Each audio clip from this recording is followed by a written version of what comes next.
say being neurodivergent or depression, anxiety, all these spectrum things have a lot to do with grounding your body. The electrical signals. When you touch someone, you're grounding. When Turn you right on Brockton go Avenue. barefoot, Then turn you're right on grounding. Rockland Street. When you're eating healthy foods that are charged, or water that's charged with hydrogen, that's electrically charging you. But I think we're starting to find we're more like batteries than we know. So touch, like massage, going to the gym, your diet, filtering your water, looking after all these sources seem to affect every bit of our health.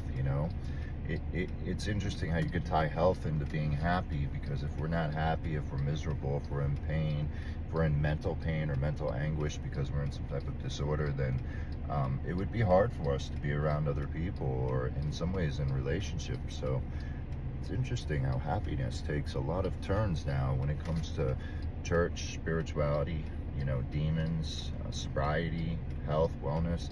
If you add it up, being healthy is hard. It's pretty expensive too, if you even look at the base of just filtering your water, eating food right, and taking supplements, let alone therapy, counseling, the gym. I think the only thing free nowadays is the church, and there's even 10% tithing there. But we're up for spiritual warfare, so I hope everyone is really hanging in there and paying attention to all the details, because they matter. All those podcasts, Joe Rogan, things like that.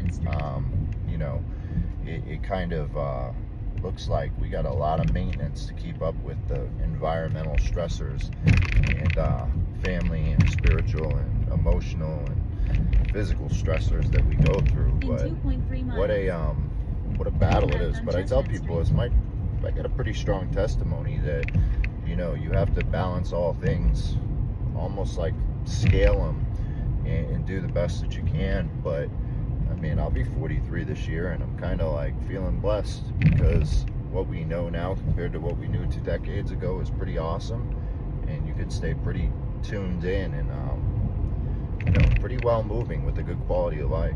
So I hope everyone's doing the work, the maintenance. It's a lot of maintenance. There's nothing wrong with being alone, single, autonomy, being a healthier version of yourself.